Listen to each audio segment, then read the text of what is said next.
네, 지금부터 대한중소병원협회 학술 세미나를 시작하도록 하겠습니다. 행사인 밖에 계신 참석자 여러분, 내빈 여러분 모두 행사장 안에 좀 가까운 자리로 오셔도 되겠습니다. 인원이 많지 않으셔서요. 예. 오늘 진행될 학술 세미나는 3시 20분부터 약 1시간 20분 동안 진행될 예정이며 코로나19 이후 중소병원의 위치와 역할이라는 큰 대주제 아래 2개의 세션으로 진행될 예정입니다. 첫 번째 특강은 보건의료 전달체계 현황 및 개선 방안이라는 주제로 보건복지부 보건의료정책과 김국일 과장님께서 강의를 진행해 주실 예정이었는데 지금 회의가 길어지셔서 못 오시니 오늘은 보건의료정책과의 이선식 사무관님께서 강의를 진행해 주도록 하겠습니다. 이선식 사무관님 앞으로 모시고 큰 박수로 환영해 주시기 바랍니다.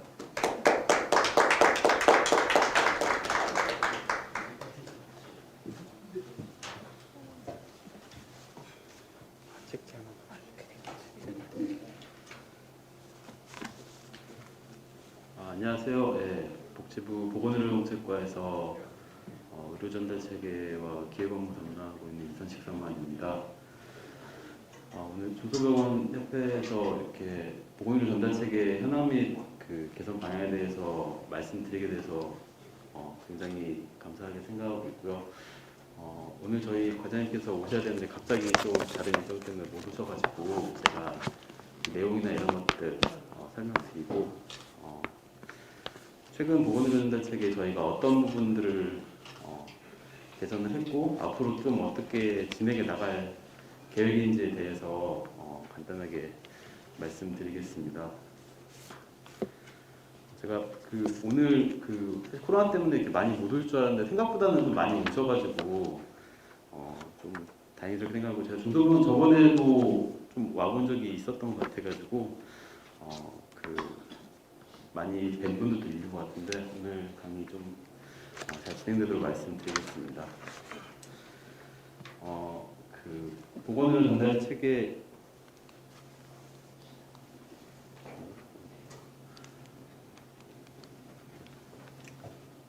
이쪽 버튼 누르시고 다시 넘어가실 거예요.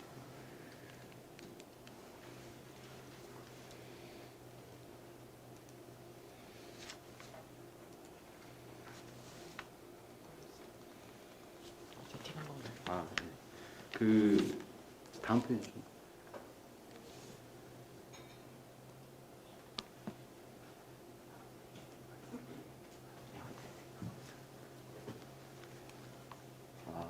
첫 번째로 의료전달체의 개념에 대해 설명드리고 지금까지의 경험과 의료기관 이용 현황, 문제점, 개선 방안, 추진 일정 이렇게 설명드리도록 하겠습니다. 먼저 의료전달체계 개념입니다. 의료전달체계는 의료조언을 효율적으로 배분하여서 고민이 필요한 때 적정 의료서비스를 적정 기관에서 이용하도록 하는 보건의료체계를 말하고요. 저희가 의료 제공체계와 의료 이용체계 이렇게 나눠가지고 생각을 하고 있습니다. 먼저 의료 제공 체계는 저희가 의료기관 종별 기능에 따라 상급종합병원, 종합병원, 병원, 의원 이 안에 이제 전문병원도 있고 여러 가지들이 있는데 상급종합병원에서는 주로 입원 환자 대상으로 이제 고난이도 치료기술이 필요한 중증 질환자 그리고 종합병원이나 병원에는 입원 대상으로 이제 수술 같은 것들이 같이 이루어져서 입원이 필요한 질환자 그리고 의원은 외래 환자 대상으로 해서 포괄적인 서비스를 제공한다는 게 저희 표준 업무 권장으로 되어 있는 구조고요. 의료 이용 체계에서는 저희가 요양급여 적용 절차라고 해서 1단계와 2단계를 구분해서 적용하고 있습니다. 여기서는 상급종합병원만 2단계 요양기관으로 되어 있어서 2단계 요양기관을 받기 위해서는 1단계 요양기관에서 의료사를 받아서 상급종합병원을 이용하도록 되어 있습니다.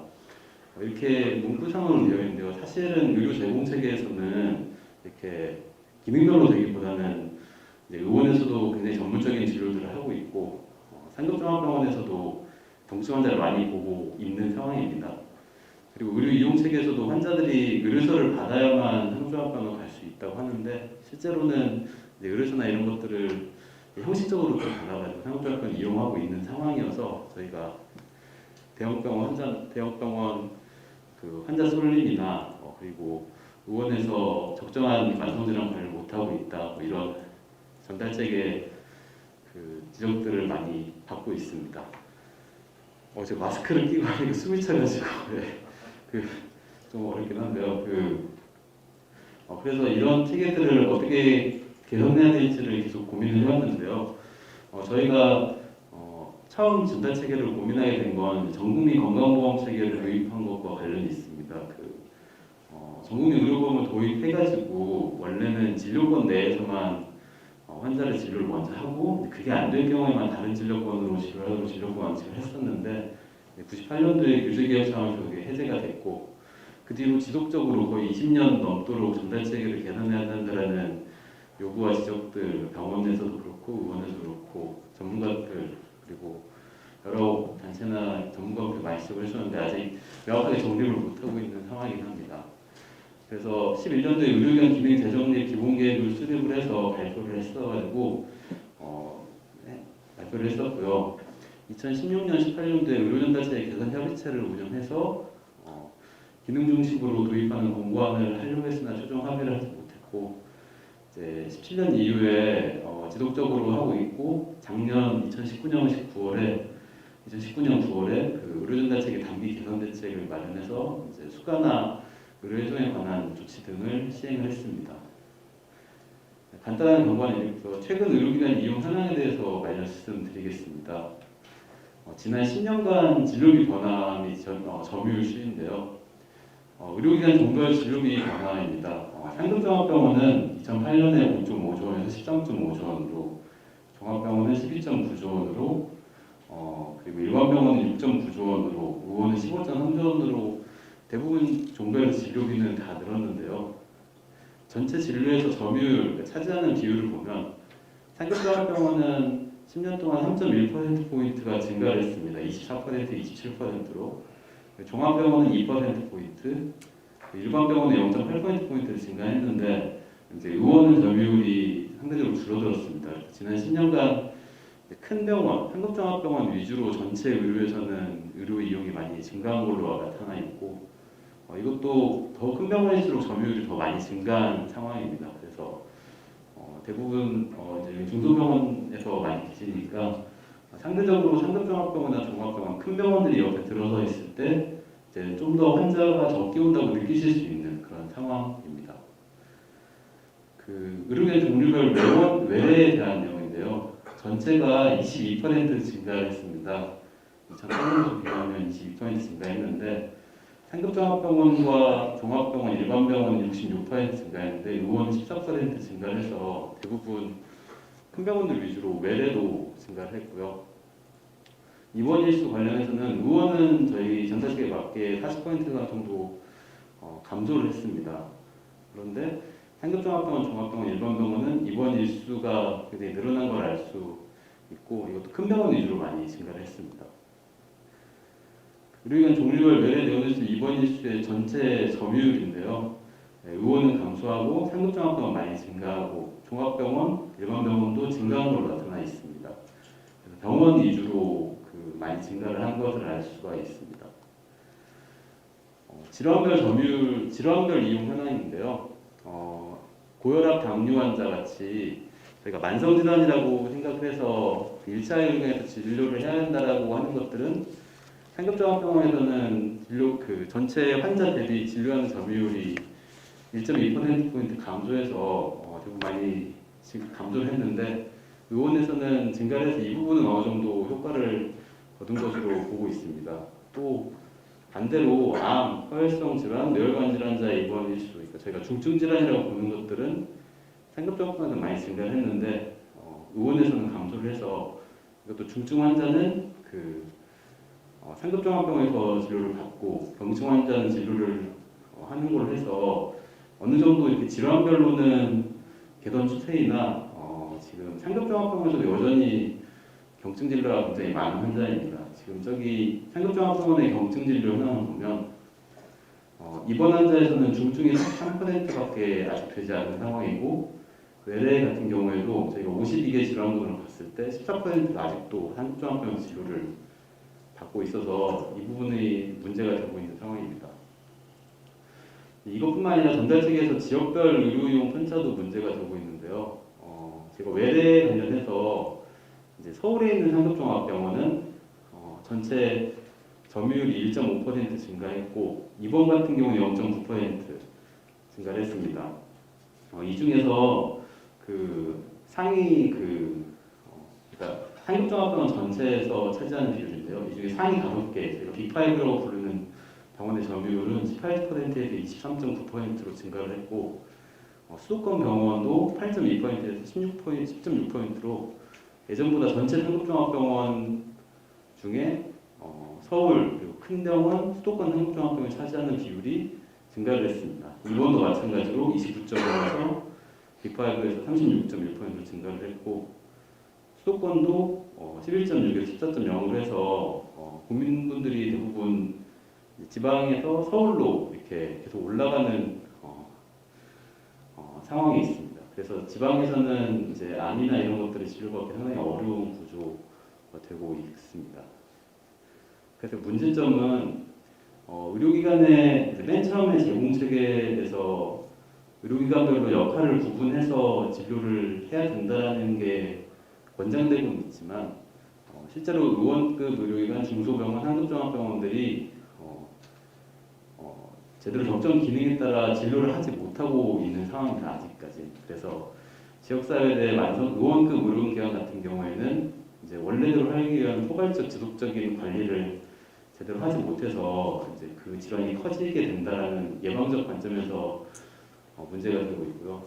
중소병원 같은 경우에는 이제 입원 환자, 중증 환자를 어느 정도의 중등도 이상의 환자를 제대로 봐줘야 되는데 이를 위한 어떤 중환자실이나 그리고 감염관리 인프라가 상당히 부족한 상황이다라는 지적이 있고 상급종합병원은 중증 환자를 보기 위해서는 적합한 진료 서비스나 이런 것들을 제공을 해야 되는데 의사 1인당 진료인이 너무 많고 소위 3분 진료라고 하는 것들이 많아서 제대로 중증 진료가 되지 못하고 있다 이런 지적들이 있습니다.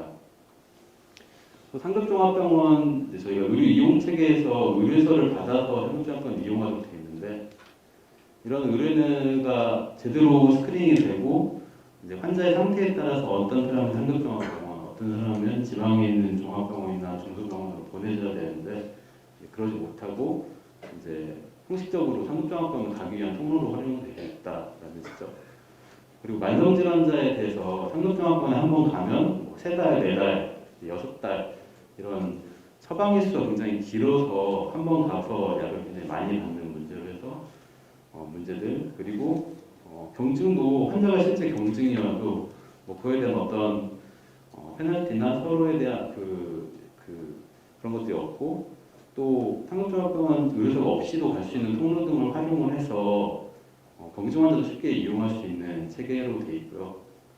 이와 반대로 회송은 저희가 이제 상급종합병원에서 회송을 계속 할 수 있게 여러 가지 제도적 기반들을 주고 있는데 환자 거부 등을 이유로 좀 어려워하고 있는 중이긴 합니다. 회송으로서 최근 많이 증가하고 있는데 아직은 좀 미흡하지 않냐라는 게 전체적인 지적입니다. 또 지역별 차이로 봤을 때 의료 이용이 불균형이 좀 심화되고 있습니다. 사실 의료뿐만이 아니라 우리나라 거의 모든 자원들이 수도권 대도시로 집중이 되고 있어가지고 이 부분은 지역 균형 발전 측면에서 굉장히 문제인데요.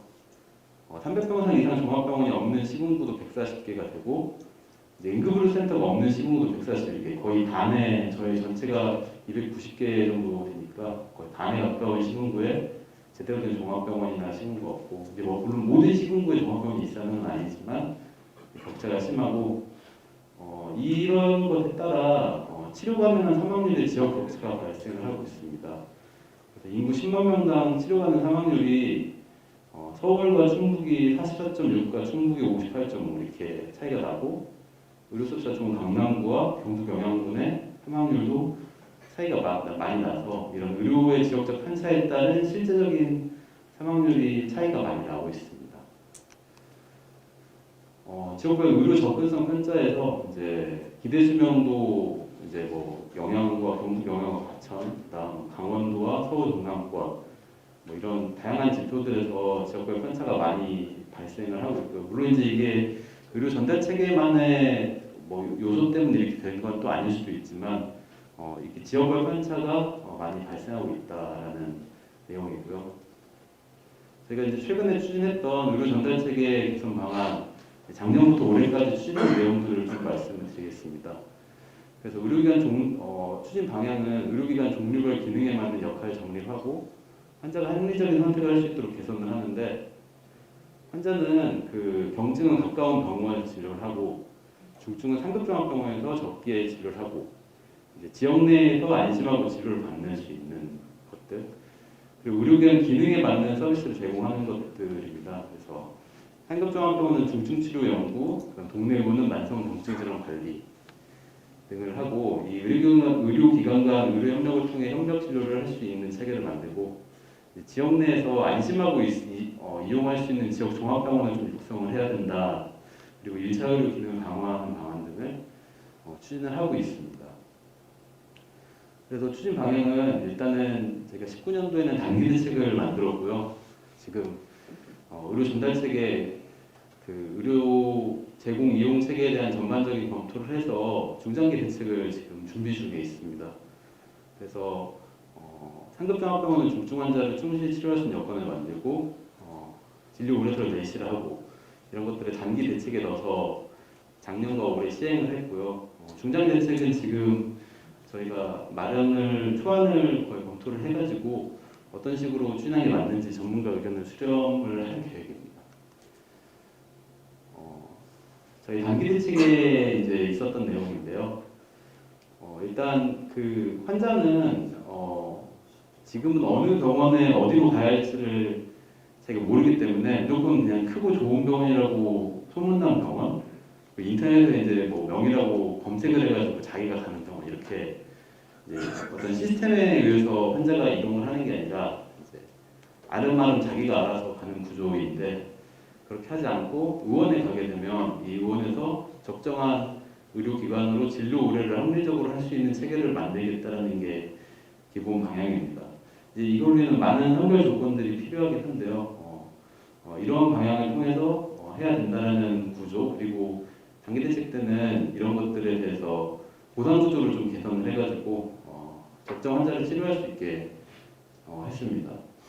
일단은 그 큰 병원에 환자를 많이 쏠리지 않게, 큰 병원에서 너무 많은 환자를 진료하지 않도록 하기 위해서 상급종합병원이 중증 환자로 진료하도록 평가 보상을 개선을 했습니다. 상급종합병원 지정 기준 이제 올해 마련을 했고 내년부터 지정이 되는데요. 중증 환자 기준을 원래 최소 기준을 21에서 30%로 올렸고, 상대평가 기준도 이제 점수를 다양화해서 배점을 강화했다고 보시면 될 것 같습니다.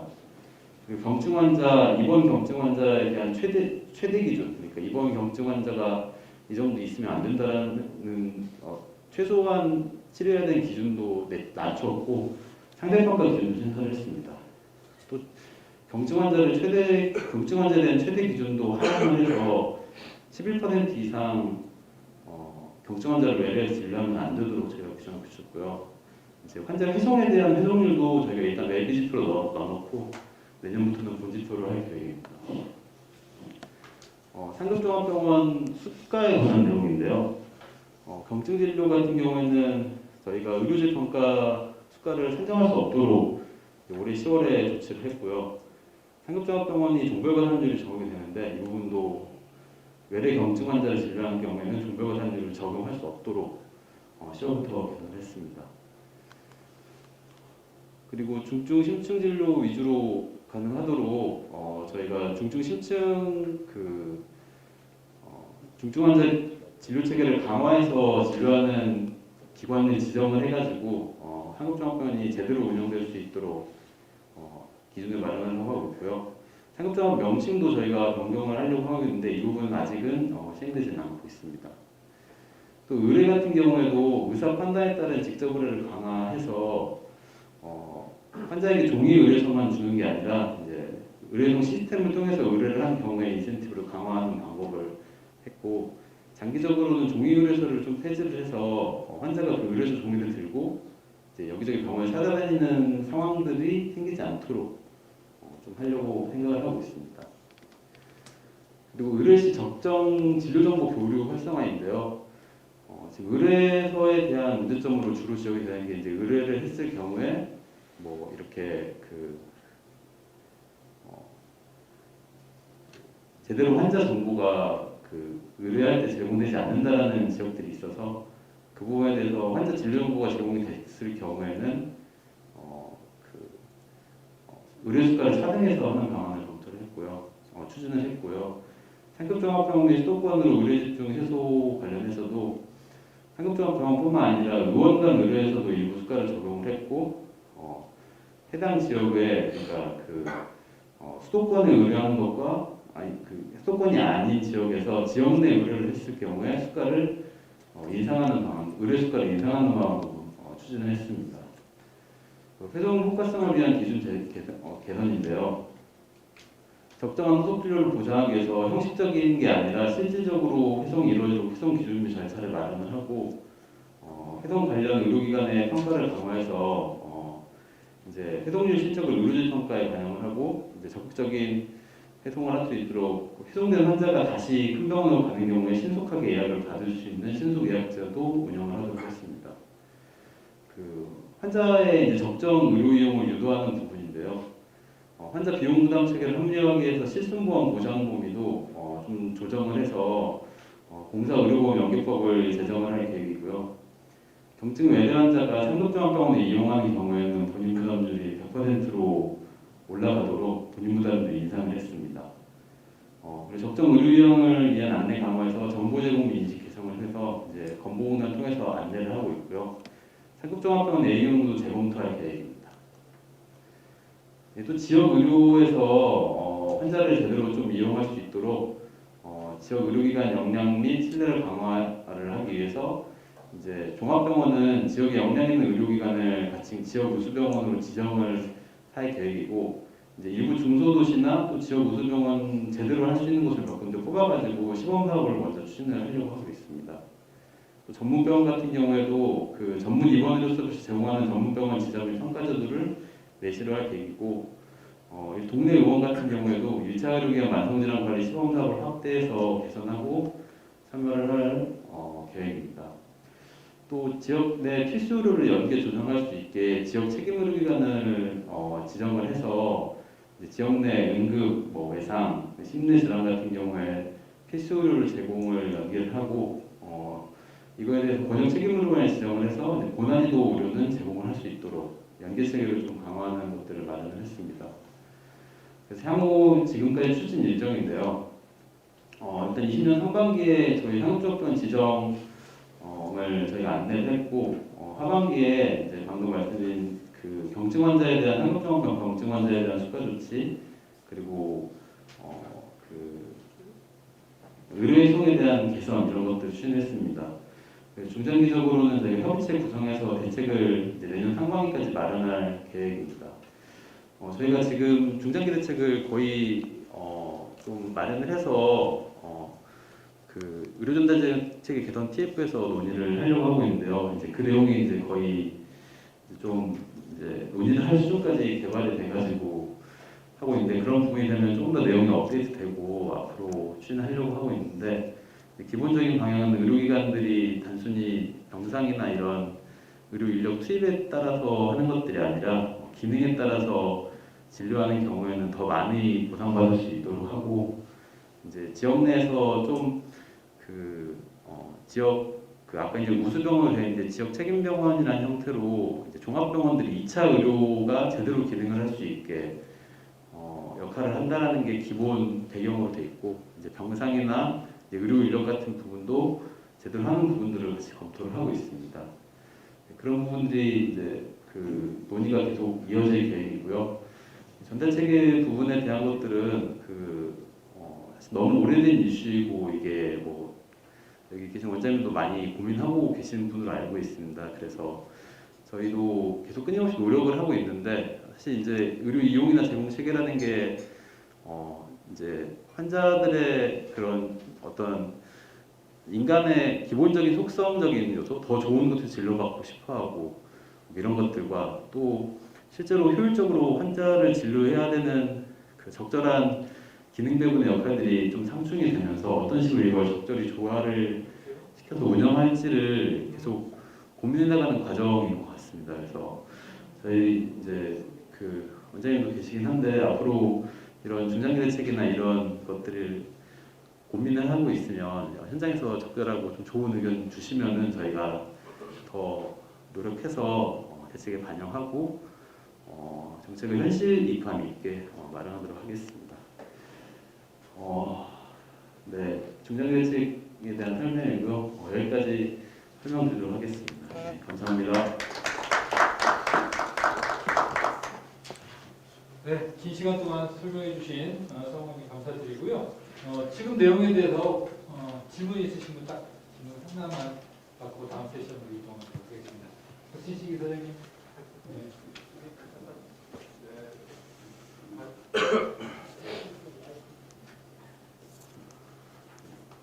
네, 발표해 주신 말씀 잘 들었고 상당히 많은 고민이 녹아 있는 걸로 보입니다.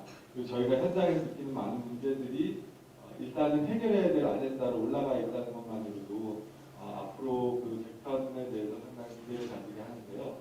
여기서 제가 하나 좀 누락된 부분, 좀 아젠다로 넣었으면 하는 부분은 지금 평가 체계입니다. 접근성 평가, 지향상 지원금 평가, 이런 평가 체계에서 과연 그 평가 결과가 지금은 상급종합병원부터 병원부까지 다 그 점수별로 나오고 그것과 순위가 매겨지는 형태로 되는데 현재 평가 체계에서 평가 항목들이 많은 부분 구조 영역에 들어가 있고 그 구조 영역이 차지하는 비중이 상당히 큰데 그런 구조나 과정 같은 부분은 중증 환자를 보는 쪽이 당연히 높은 구조적인 면에서 높은 점수를 받을 수 있도록 되어 있는 상황에서 그 역할과 그 평가의 대상이 되는 그 각 질환 또는 영역이 종별과 관계 없는 부분도 상당히 있는데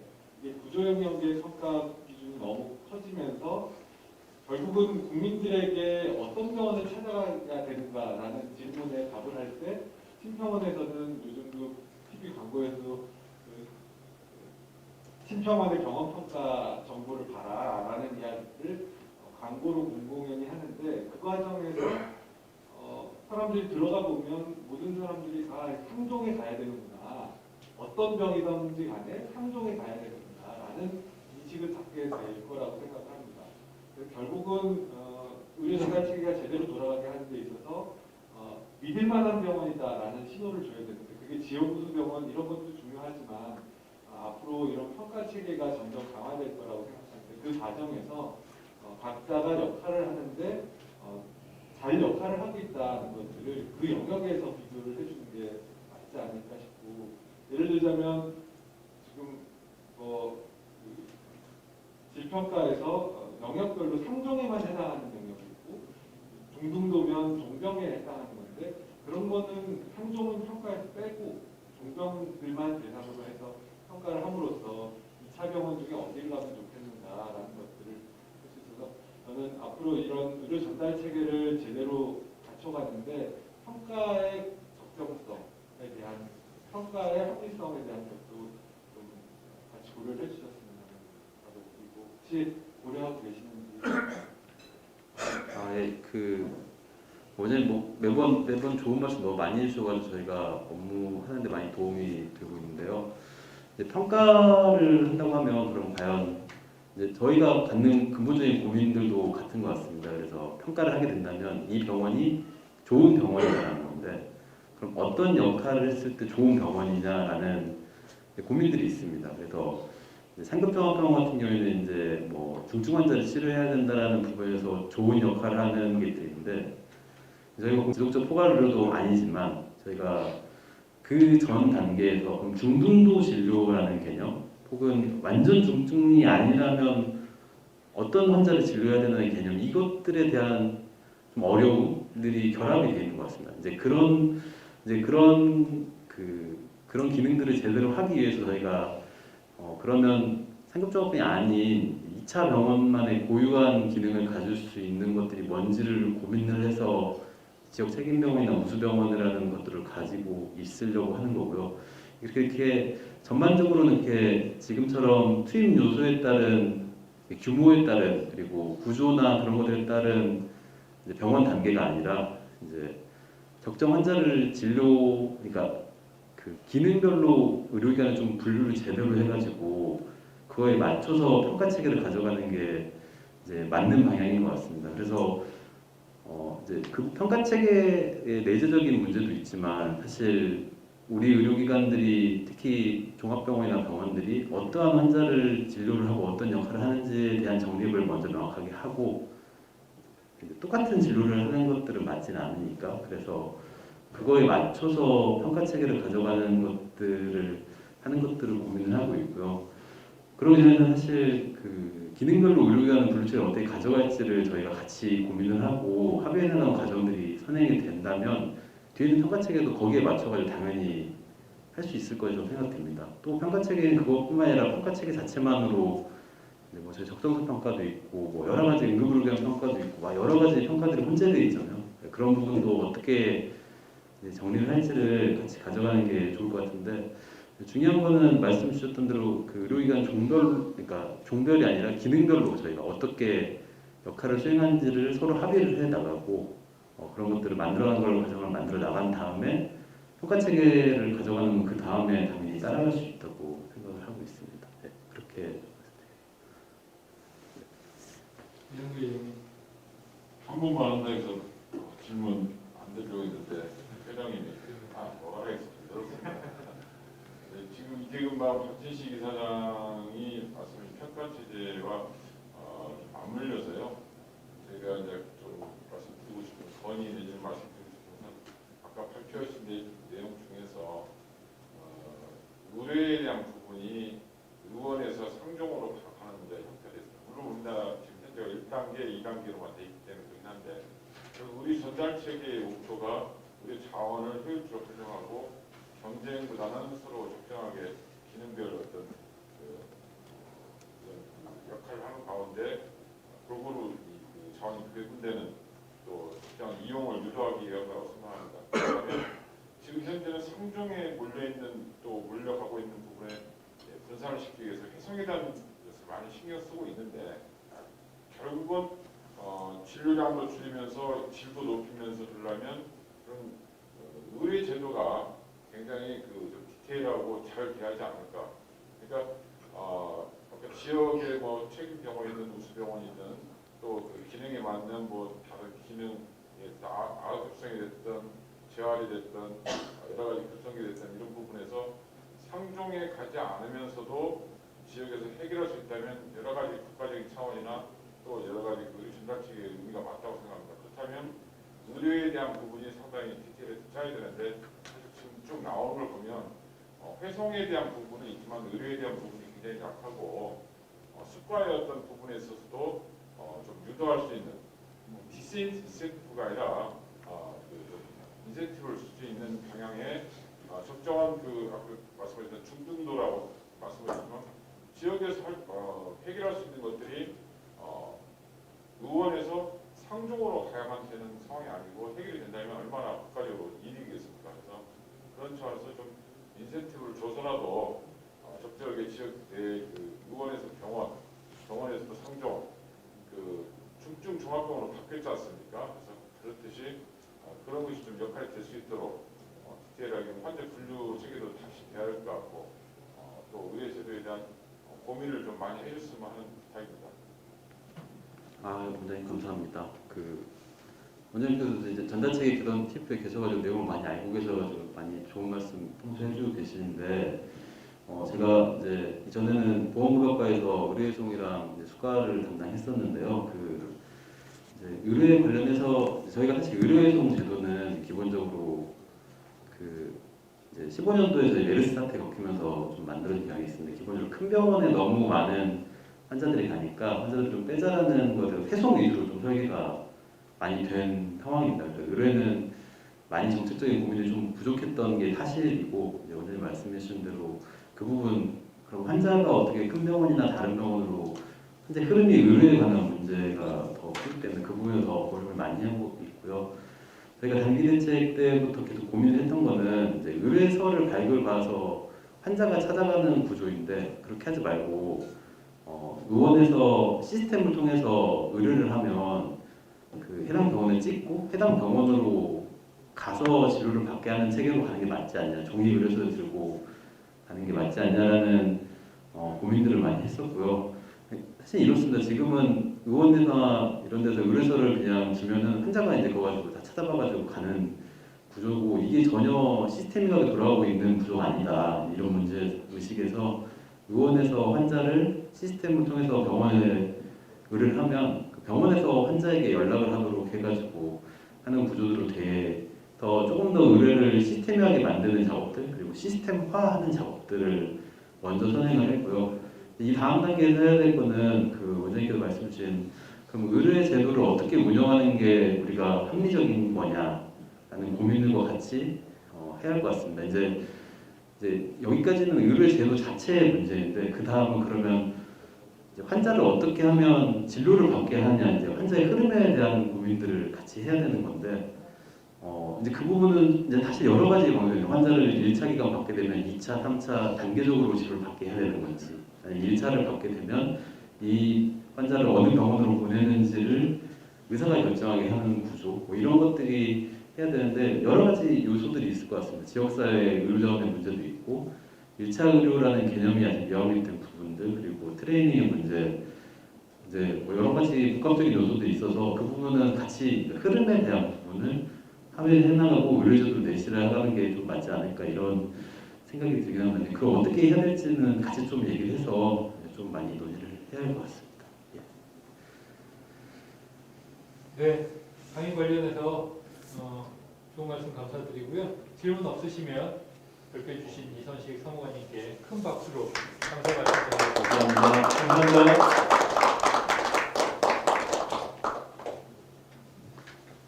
자, 이어서 코로나19에 대응하는 중소병원의 사회화 대응 방안에서 가장 모범적인 방역을 시행하고 계시는 본회 기획위원장이시자 H플러스 양지병원의 원장님 김상일 병원장님을 모시고 김상일 병원장님의 레전드스러운 방역 활동을 한번 들어보도록 하겠습니다.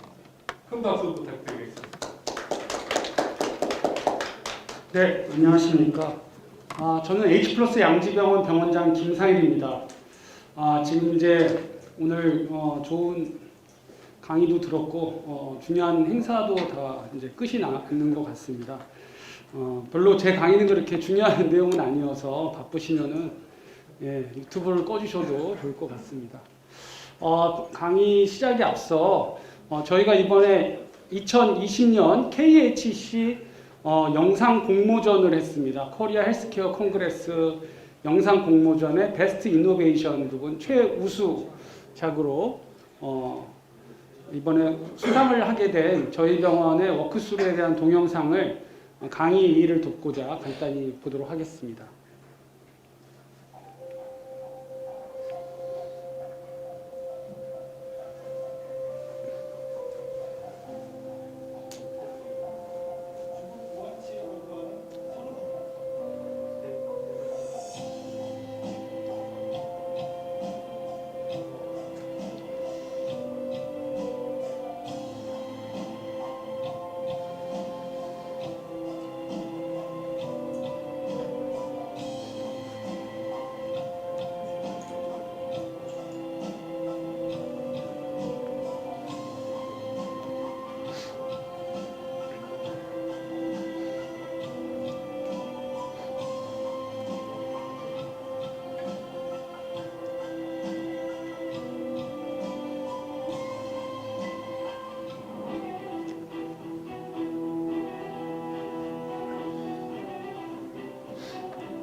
관심을 많이 했었죠. 하지만 한편으로는 괜찮다. 어떻게 하면 할 수 있을까?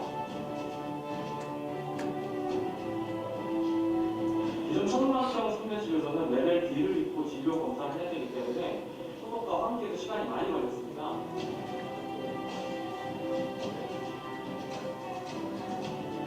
환자와 환자 간의 기타 감염도 없고 환자와 의료진 간의 기타 감염도 다 지금 그러면 안 돼요. 수면벽으로 장갑으로 해서 이렇게 검사를 해주시더라고요. 그때 그 눈동에 들었었는데 무서웠던 의사 선생님의 손이 결국 생명의 손이었던 것 같아요. 우리나라 의료가 이거라고 하는데 서로 의료진이나 아니면 검사받는 사람이나 안전적인 것을 하는 게 좋은 거 아닙니까? 스피드로 퍼지지 않는다.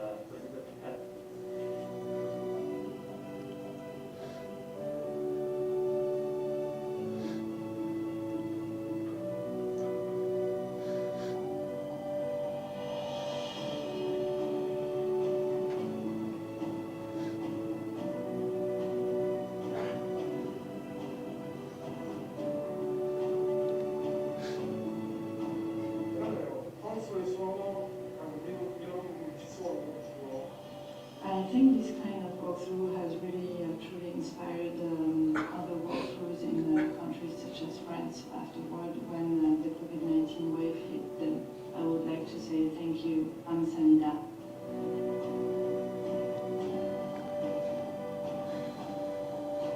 의료진이 부스 내부를 직접 소독하고 강화등하고 환기까지 총 10분 정도 소요하고 기존 선별실에서보다 효율이 매우 증대됐습니다.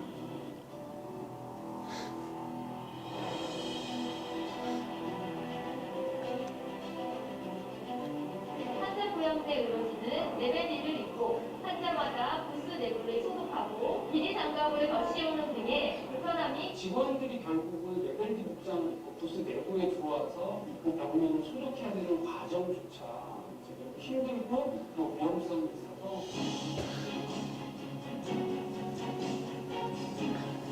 부스 내부에 직원이 전혀 들어갈 필요 없이 완전히 자동 시스템으로 이제 바뀌게 되었고요.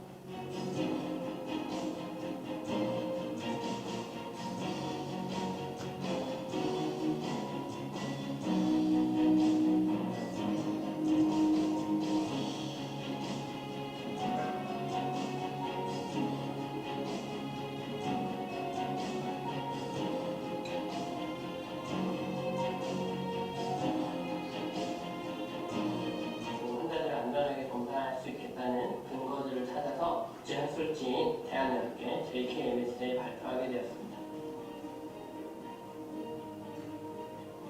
여러 나라에서 도움을 요청하고 있습니다. 운영에 관련된 여러 가지 매뉴얼, 모든 정보를 지금 다 공유하고 있습니다. 하버드 의과대학에서 서병으로 하는 NGH에서도 지금 도움을 요청해서 정보를 알려주고 있고, 핸드폰 스페이스 RNC나 싱가포르에 도움 요청이 있어서 저희가 다 정보를 공개하고 있습니다.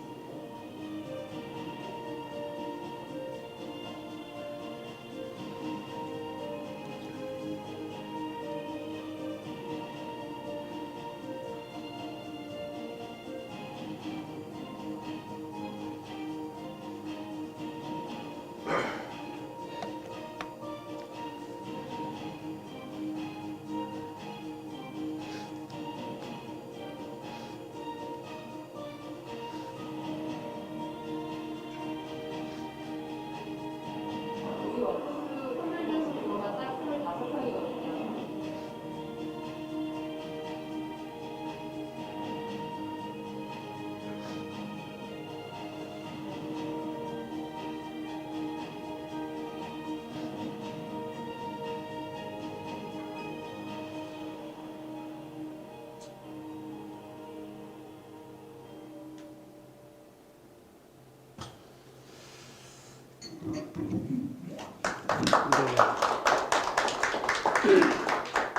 감사합니다. 사실 강의 시간을 어떻게 다 채우나 고민이 많았는데 이 동영상으로 거의 5분이 넘게 시간이 날아간 것 같아서 동영상이 너무 고맙습니다. 저희 병원에 대해서 간단히 소개 올리자면 서울시 관악구 신림역 인근에 있는 지역 거점 병원입니다. 역사는 지금 이제 45년이 거의 다 돼가는데 병상수는 300병상이 안 되는 291병상 정도 됩니다. 제가 16년 전에 병원에 처음 왔었을 때 의사 선생님이 6분이었고 직원 수가 55명 정도 되었었습니다. 당시 응급의학과 선생님도 안 계셨고 응급실이 한 병상이었고 중환자실도 없었습니다. 내시경실도 없었고 수술실도 한 병상이었습니다. 예, 그리고 형광등에 불이 다 꺼져 있었고 지역 주민들로 하여금 어둡고 침침하고 실력 없고 비싸게 받아먹고 하여튼 정말 인기 없는 그런 병원이었었습니다. 야, 정말 너무너무 힘들었고 이 병원을 어떻게 좀 더 개선해 볼까 너무너무 직원들이랑 힘들게 고민했고 그 결과 거의 99%의 직원들이 다 그만두셨습니다. 너무 힘들어서. 그리고 그때 있었던 직원들은 지금 한 4분 정도만 이제 저희 병원에 지금 남아 있습니다. 그래서 저 하나하나 다 직접 제가 면접을 보면서 뽑았고 또 그 중간에 많은 분들이 나갔지만 현재는 직원이 이제 1020명을 넘어섰습니다. 지금 이때만 해도 1014명이라고 되어 있는데 300병상이 안 되는 병원 중에 1020명을 넘는 병원이 많지 않은 걸로 제가 알고 있습니다. 단일 병원으로. 그 다음에 의사 선생님 숫자도 이 병원 안에서 지금 300병상이 안 되는데 105명이 넘어섰습니다. 그래서 상당히 규모에 비해서 의사와 직원 수가 많은 병원이고 이렇게 이 직원과 의사가 많다는 얘기는 의료의 질을 높이기 위해서 저희가 인건비가 높아지고 병원 경영이 어려워지더라도 의료의 질을 포기하지 않겠다라는 병원의 강력한 의지가 있는 것이라고 이해해 주시면 좋을 것 같습니다. 그 외에도 소화기 내시경 세부 전문의 과정을 운영해서 펠로우가 4명 수련하고 있고 그거 외에도 레지던트 가정의학과 레지던트 수련을 시작한 지가 얼마 안 됐습니다. 그리고 생물학적 동등성 시험이라고 의생명연구원에 2개의 임상시험센터가 있는데 저희가 9년 연속 식약처 집계로 가장 많은 생물학적 동등성 시험 및 임상 일상 시험을 수행하는 의생명연구원을 현재 보유하고 있습니다. 병원의 병상과는 별도로 260여 개의 연구병상을 보유하고 있고 7명의 전문의와 120여 명의 직원들이 또 그쪽에 근무를 따로 하고 있습니다. 이제는 응급실이 한 병상이었었던 병원이 이제는 응급의료 센터 평가를 받고 있고 이번에도 가까운 보람의 병원이 1등급을 못 받았습니다. 2등급을 받았습니다. 이거는 환자가 너무 많이 오고 적체되고 또 공공병원으로서 막 호흡기 전담병원부터 시작해서 여러 기능을 수행하느라고 아마 응급실이 해소가 안 돼서 그랬을 텐데 저희는 이번에도 최우수 A등급을 또 받았습니다. 저희는 잘 몰랐었습니다. 뉴스위크가 이런 한국 최고병원 탑 100을 뽑는다는 걸 몰랐는데 보람의 병원장님이 왜 우리 병원은 없냐 처음에 막 그 보람의 병원 홍보팀에 얘기를 했다고 해서 우리 병원에 연락이 와서 알게 됐는데 운이 좋게도 지금까지 2년 동안 계속 탑 100에 들고 있는 병원이고 대학병원과 공공병원을 제외하고는 서울권에서 그 순위가 1위인 것으로 알고 있습니다. 각종 적정성 평가 1등급도 열심히 노력해서 지금 받고 있는 병원이고 간호간병 통합 서비스로 전체 병상이 운영되고 있습니다. 그리고 심포갈 수가제를 도입한 병원입니다. 네, 국민안심병원이라는 제도는 이제 거의 없어진다고 합니다. 최근까지 국민안심병원 했고 이번에 이제 호흡기 전담 클리닉을 신청한 몇 안 되는 종합병원 중에 하나입니다. 그래서 저희가 그게 해당이 됐습니다. 그래서 운영을 이제 시작을 했고요. 그래서 호흡기 안심 클리닉이 이제 호흡기 전담 클리닉으로 제1, 2 클리닉으로 나눠서 운영을 시작하고 선별진료소 생활치료센터를 또 운영을 했었던 병원입니다. 역학조사관이 28회 방문했다고 되어 있는데 역학조사를 28번 받았다는 얘기입니다. 근데 이 강의안을 준비하고 나서 2번을 더 받아서 어저께까지 총 30회 역학조사를 받은 병원입니다. 초반에 응급실에서 마스크를 잘 안 쓴다든지 손수독을 잘 안 해서 몇몇의 간호사와 방사선사가 자가격리를 받은 것 이외에 어떤 추가 감염이나 또는 코호트 격리나 병원 폐쇄는 없이 30회의 역학조사를 잘 우수하게 받았다는 얘기지만 무난하게 잘 통과를 해서 지금 했습니다. 이거는 어떤 병원의 시스템의 문제라기보다 이제는 거의 운인 것 같습니다. 뭐 아산병원 포함해서 대형 병원, 빅5 병원을 포함한 대형 병원들도 지금 다 역학조사에서 일부 병원 폐쇄라든지 이런 걸 받고 있어서 저희도 이렇게 지금 많이 역학조사를 받다 보면 또 그렇게 코호트 격리라든지 병원 일부 폐쇄를 받지 않을까 조마조마 걱정하고 있습니다. 저는 지금 병원협회에서는 정책 부위원장 일을 하고 있고 오랫동안 사실 보험 일을 해왔었습니다. 그리고 중소병원협회도 오랫동안 일을 해왔고 현재는 지금 기획을 하고 있고요. 양지병원이라는 급성기 종합병원 이외에도 재활요양병원이 있습니다. 구로구에 있고 H+ 재활요양병원에 이사장 겸 병원장을 하고 있습니다. 저희 병원입니다. 저희 병원은 사실 총 8개의 건물로 이루어져 있는데 메인 건물입니다. 남부순환도로변에 위치한 면에서 봤었을 때 총 4개의 건물이 도면에 하나 표시가 안 돼 있는데요. 이 땅 면적이 거의 뭐 한 1000평도 채 안 됩니다. 1000평 정도 되는 땅이라고 보시면 될 것 같고요. 전체 연면적은 7000여 평, 그러니까 8000평이 채 되지 않습니다. 그래서 동네에 가보면 항상 있는 그런 평범한 지역 거점 병원이다. 동네에 좀 큰 병원 정도의 수준이지 어떤 뭐 규모가 매우 크거나 최근에 생기는 중소병원들도 아주 규모가 크고 막 이러는데 저희는 예전에 지어졌기 때문에 지금 이게 도면을 보시면 알겠지만은 배드의 크기나 차에 뭐 들어가는 크기로 봤었을 때 그 크기가 크지 않다라는 것을 잘 알 수 있을 것 같습니다. 자, 이런 상황에서 우리가 워크스루가 어떻게 시작됐는지를 말씀드리려고 지금 이 시간이 시작됐는데요. 이제 2월 달에 갑자기 이렇게 코비드 19이 터지면서 정말 주차장은 좁고 또 그 당시에는 방호복도 부족하고 또 다 걸어서 들어오고 환자들도 엄청나게 불안해하면서 진료받기를 원하는데 의료진은 가까이 가면 바로 감염될 수도 있으니까 멀리 떨어져가지고 이야기하고 하느라고 진료의 질도 매우 떨어지고 환자들도 그것 때문에 다 진료를 못 받고 가니까 되게 불안해하고 여러 가지 문제점들이 많이 있었습니다.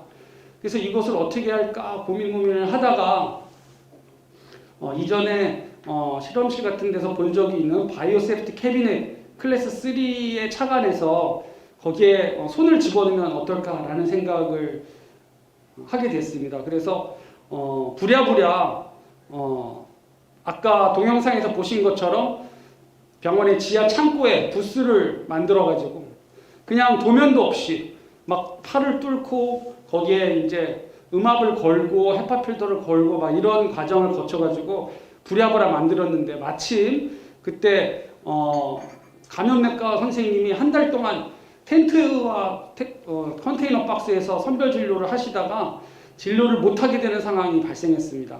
그때 이제 더 이상 물러설 게 없는 상황에서 직원들에게 이제 이 워크스루라는 거를 한번 보여주고 해보면 어떻겠냐. 그래서 동영상 내용처럼 다 반대가 엄청났습니다. 근데 하지만 방법이 없었습니다. 그래서 이 도면은 처음부터 그려진 것은 아니고요. 하도 이제 저희가 만들고 나서 뉴스에 보도되고 여러 병원이 도면을 좀 달라 그래서 그때 부랴부랴 저희가 그렸던 거고 이걸 만든 것도 제가 직원들한테 이걸 하자 그러니까 진행이 하나도 안 되는 겁니다. 근데 제가 그동안 잘해왔던 걸 자신할 수 있는 것 중에 하나가 병원 인테리어 공사입니다. 16년 동안 병원이 오래돼서 계속 인테리어 공사를 많이 해서 이제 그 인테리어 하시는 사장님이랑 저랑은 저보다 한 살 어린데 그 사장님이랑 저랑은 눈만 마주치면 뭘 원하는지 바로바로 알 수 있었습니다. 그래서 그 사장님이랑 저랑 이 부스를 둘이 만든 겁니다. 그래서 그 사장님이 이 인테리어 도면식으로 해가지고 그 인테리어 사무실에서 그 회사도 한 명 있는 인테리어 회사입니다. 그래서 거기서 그 도면을 이렇게 그려서 그 당시에 다른 대학병원 원장님들이나 다른 지역에 계신 원장님들이 요구해서 이거를 보내드렸던 그때 초창기 도면이 되겠습니다. 엄청 지금 봐도 좀 허술하고 부족한 것 같습니다. 그리고 나서 이제 제일 먼저 고민했던 게 이 환자의 안전입니다. 이렇게 만들었더니 와서 이제 한 명 한 명 하고 나는데 그 안이 깨끗하게 유지가 돼야지만 교차 감염이 없는데 과연 가능하냐 했더니만 이게 보통 공부해야 될 게 많은 게 아니었습니다. 거기에 시간당 공기순환 횟수 ACH라는 거를 에어 체인지 퍼 아워라는 것을 계산을 해야 되더라고요. 그래서 막 복잡한 계산을 해서 부수 최적을 해가지고 안전하게 하기 위해서 적정 시간을 계산해 냈습니다. 그리고 표면 소독제도 맨 처음에 몰라가지고 막 뜨거운 스팀으로 막 가서 했는데 이거는 안전하지 않구나. 그렇게 에어로졸이 발생할 수 있는 소독 방법보다는 WHO나 학회에서 인정한 소독제로 물리적인 표면 마찰로 직접 닦는 것이 안전하다는 것을 이제 알게 됐습니다. 처음부터 완벽하게 시작한 게 아니라 처음에는 일단 갖다 놓고 먼저 시작하면서 이제 계속 매일매일 미팅을 하면서 수정을 하게 된 것입니다. 그래서 결국 만들어진 게 이런 모양의 근데 이건 나중 2.0 버전 거라 좀 깔끔하게 보이는데요. 결국 환자 측과 병원 측에 이런 장점이 있게 됐습니다. 일단 환자랑 의사랑 가까이 코를 맞대고 그 벽이 있으니까 안전하게 이제 충분히 소통하면서 이야기를 합니다. 그러니까 환자가 자기가 왜 열나서 그런지 불안해하는 거 다 볼 수가 있었고요. 저희는 검체 채취만 하는 게 목적이 아니라 이 의료진 구역의 컴퓨터로 이전에 이 사람이 찍었던 엑스레이부터 먹었던 고혈압 약까지 당뇨 약까지 다 보면서 우리 지역 주민들이 열이 나서 찾아오는 거기 때문에 그런 충분한 진료를 하는 걸 목표로 만들어진 부스이기 때문에 그렇게 진료를 할 수 있었습니다. 그랬더니 환자도 상당히 만족을 많이 했고 특히 의사와 간호사들이 처음에 거부가 많을 줄 알았는데 너무나 처음부터 잘 협조가 돼서 저희도 놀랐습니다. 그 공간을 아까 잠깐 동영상에서 볼 수 있었는데 결국은 차량 3대 정도 들어가는 곳에 맨 처음에 텐트랑 컨테이너 박스를 놓고 시작을 했었던 거고요. 그러다가 다음 장 좀 넘겨주세요. 네, 그러다가 이렇게 워크스루가 올라오면서 조금 더 공간을 잡아먹으면서 환자 구역과 의료진 구역이 나눠지게 되었습니다. 하지만 이렇게 허접하게 돼 있었습니다. 그때 당시로서는 이게 최선이었습니다. 하지만 일단 시작을 했고 직원들에게 일부러 레벨 D 복장을 꼭 하라고 했습니다. 아직 안전에 대한 검증이 이루어지지 않았기 때문입니다. 하지만 반드시 이렇게 차트를 보고 이 환자가 이전에 먹었던 약이나 엑스레이 같은 것을 보면서 진료할 수 있도록 의료진에게 했습니다. 그랬더니 국내외 언론에 소개가 되면서 급기야 워싱턴 포스트의 이 종이신문을 제가 직접 가지고 있는데 정말 일면에 안전진료 부스라 그래서 이렇게 소개가 게 됐습니다. 하지만 계속 이제 날씨가 추웠다가 더워지고 또 비가 오기도 하고 했습니다. 여러 가지 지속 가능한 방법에 대해서 고민을 하게 됐고 마침 그때 4월 달에 환자들이 이제 대구에서 좀 환자가 감소하기 시작하면서 이제 곧 끝나는 거 아니냐 막 그때 포스트 코로나라는 얘기가 성급하게 시작되기도 하고 그랬었는데 그때 아니다 이건 계속 지속될 거고 그렇기 때문에 이 텐트와 컨테이너가 아닌 건물을 짓자 해가지고 이 구역에 건물을 짓기로 결정을 합니다. 그때 그 인테리어 사장님은 반대를 하셨습니다. 본인이 돈을 벌 수도 있을 텐데도 이건 곧 끝나는데 이거 할 필요가 없겠습니다 했는데 억지로 제가 우겨가지고 자 직원들한테 다 발표를 하게 해서 어떻게 도면을 그리면 좋겠냐 손으로라도 그려와 보자 해가지고 했는데 대부분 우리가 기존에 해왔던 의료진 구역과 환자 구역의 방향대로 해왔습니다. 하지만 그렇게 했더니 지금 여기에 그 응급실이 있는데요. 응급실과 여기 의료진 구역이 있게 되면은 연결이 어려웠었습니다.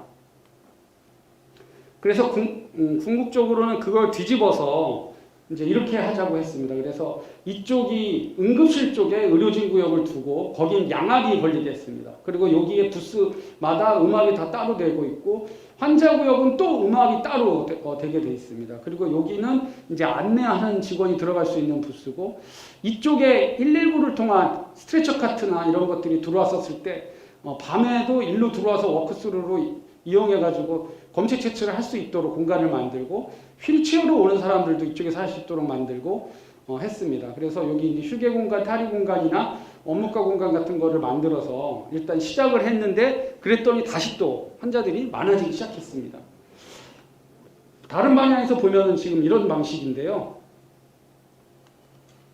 네, 이거는 이제 이쪽 응급실 방향에서 바라봤을 때입니다. 그래서 응급실과 연결한 이유는 야간에도 이제 발열, 호흡기 증상을 가진 환자들이 왔었을 때 선별진료소에 근무 인력이 없어도 응급의학과 간호사나 의사가 이 초인종을 벨을 누른 환자 보고 거기서 대기하고 있으라고 한 다음에 일로 들어가면 여기는 안전한 구역이고 이쪽으로 들어오라 그래서 이 워크스루나 이쪽 119 구역이나 아니면 휠체어 구역으로 와서 검사를 하게 되는 겁니다. 그래서 처음에는 이런 방식으로 하다가 이런 방식으로 바뀌어서 처음에는 8명, 9명을 했었는데 처음에는 이제 8, 90명 하다가 나중에는 급기야 200명을 넘어섰고 지금은 뭐 250명도 현재는 가능한 상황입니다. 내셔널 지오그래픽과 이제 하버드 비즈니스 리뷰에 실린 겁니다. 이제 이때는 아까 MGH에 저희의 정보를 쉐어하고 거기서 우리의 정보를 가지고 워크스루를 만들었다라는 내용이 게재되기도 했습니다.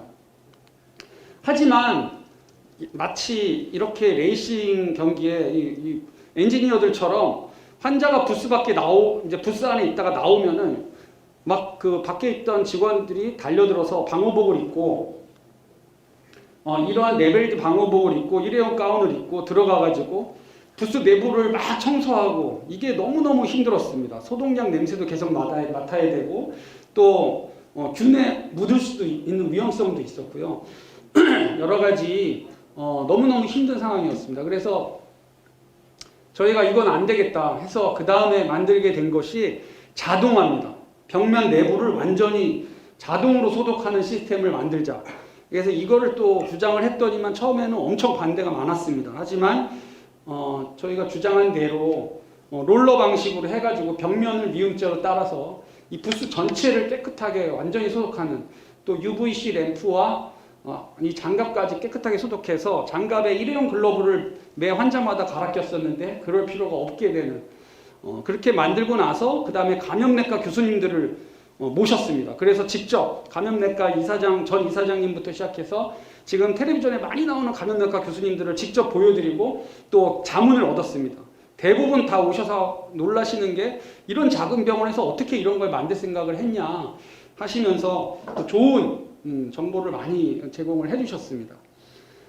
그래서 결국에는 지금 현재는 터치스크린 방식으로 아까 동영상에서 잠깐 나왔는데 막 복잡한 버튼을 누르지 않아도 그냥 한 번 딱 누르면 지가 알아서 순서대로 소독하고 환기시켜주고 이런 것들이 나오고요. 또 이 부스 내부에 들어가면 좀 답답하고 무서우니까 그런 공포감을 덜어주기 위해서 대기하는 동안 볼 수 있는 동영상을 저희 병원 직원과 그 직원의 아들이 같이 찍었습니다. 왜? 그 애들의 동영상을 보면 마음이 제일 안정감이 오거든요. 그래서 그 아이가 아빠한테 아빠 여기 왜 1분을 기다려야 되는 거죠? 물어보면 여기에 남아있는 바이러스가 완전히 이 음압으로 제거되는 데까지 필요한 시간이 필요하단다 뭐 이런 식으로 하면서 그러면 결과는 언제 나오죠? 뭐 이런 식으로 문답형으로 돼 있는 동영상을 보다 보면 1분이 지루하지 않게 지나가 버리는 겁니다. 그래서 환자도 불안하지 않고 정보도 전달하는 환자 경험 측면에서도 상당히 진일보한 그런 시스템으로 워크스루가 됐고요. 아직 뭐 다른 워크스루가 종류가 몇 개가 있기는 합니다. 그런데 환자마다 그 벽면을 일일이 소독하는 시스템은 저희 병원 이 워크스루 밖에는 없습니다. 그리고 더 놀라운 것은 저렇게 부스 내부를 내면을 하는 거는 했어도 지금 글로브월처럼 많은 병원에서 운영하고 계신 그냥 일반 벽면에 장갑 달린 거 있죠. 그런 거는 소독을 지금 못하고 있는데 저희 병원에서 이번에 이 강의 내용이 포함이 안 됐지만은 그 단면도 그냥 한쪽 면도 자동으로 소독하는 방식을 개발해 냈습니다. 그래서 지금 저희 병원 선별진료소에 설치가 되어 있습니다. 그래서 글로브 월 방식으로 지금 운영하는 많은 병원에 이거를 또 도입을 할 수 있을 것 같습니다. 그러면 그걸 닦아주는 직원의 노력이 필요가 없습니다. 그냥 버튼으로만 누르면 롤러가 왔다 갔다 하면서 그 부스를 깨끗하게 소독을 해주는 게 되는 겁니다. 네, 그래서 이런 순서를 가지고 하고 마지막 이제 제 강의를 마치기 전에 요거에 대해서 간단히 소개하려고 그러는데요. 모든 병원에 요즘 거의 대부분 반려를 체크해주고 키오스크에 입력해서 뭐 바코드를 받는다든지 통과하는 시스템들을 가지고 있습니다. 너무 반가운 이야기고 많은 병원들이 이제 그런 걸 적극적으로 지금 도입하는 거 있습니다. 저희 병원도 뭐 6월 달부터 준비를 해서 7월 달에 이제 도입이 된 시스템인데요. LG U+랑 같이 개발을 했는데 지금 갑자기 500명대로 확 올라갔잖아요. 저희 병원은 모든 직원이 몇 달 전부터 문진표를 작성하지 않은 자기 직원 건강 문진표라고 내가 열이 났었는지 호흡기 발열 증상이 있었는지를 문진표에 입력하지 않으면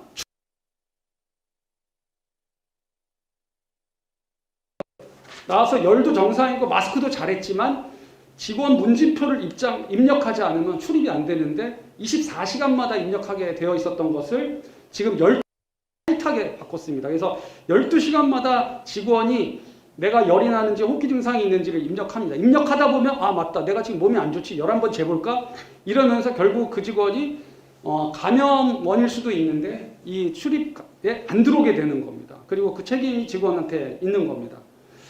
거짓말로 만약에 쓰게 되면 문제가 생긴다는 거죠. 그래서 지금 상당히 저희는 뭐 이걸로 전부 다 안전해지지는 않았겠지만 많이 기여하지 않았나라는 생각이 들었습니다. 그래서 병원에 도입하는 이런 출입관리 시스템에 직원의 건강 문제 100% 입력하게 하는 거, 이사장님부터 말단 직원까지 다 입력하게 하는 이게 많이 도입돼야 되지 않나 저는 그렇게 생각을 하고 있습니다. 아까 그 동영상에 제가 너무너무 하고 싶었던 얘기입니다.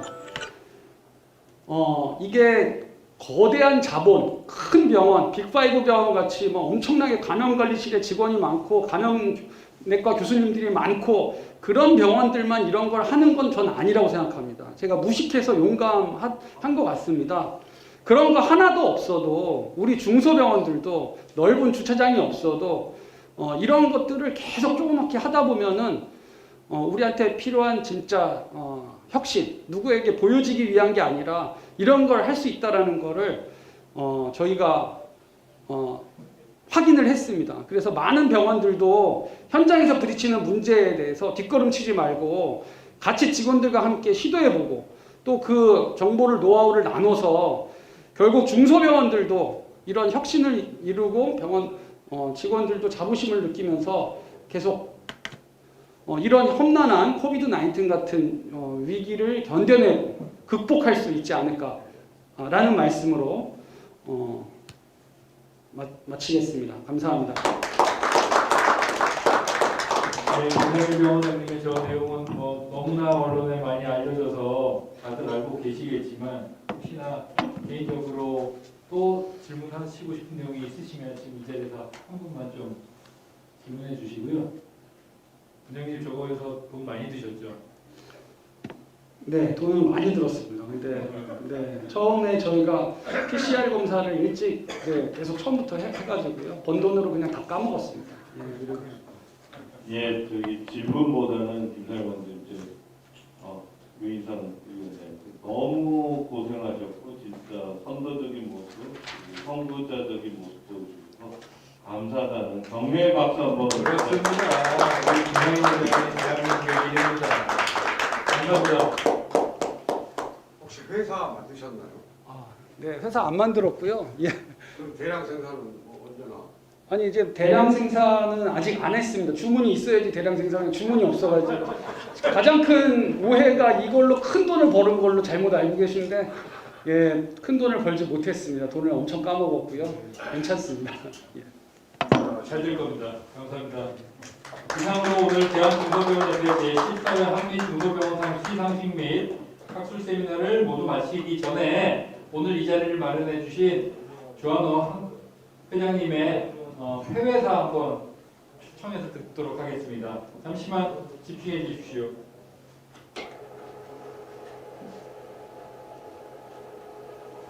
사실 몇 분 안 남았습니다. 근데 사실 어제까지도 술기를 해야 된다 이 말을 하다가 최종적으로 해가지고 이번이 우리 중소병원 금년으로서는 마지막 미루고 싶었습니다. 문제는 이제 앞으로 일주일 이내에 여기서 피가 나왔다고 저는 안 되는데 다들 고생 많으셨고 코로나19 정말 대단하십니다.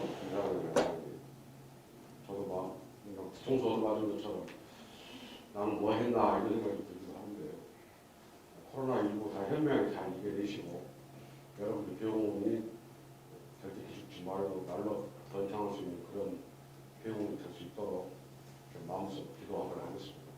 여러분들 건강 잘 챙기시고 앞으로 계속 좋은 일만 있기를 바라도록 하겠습니다. 감사합니다.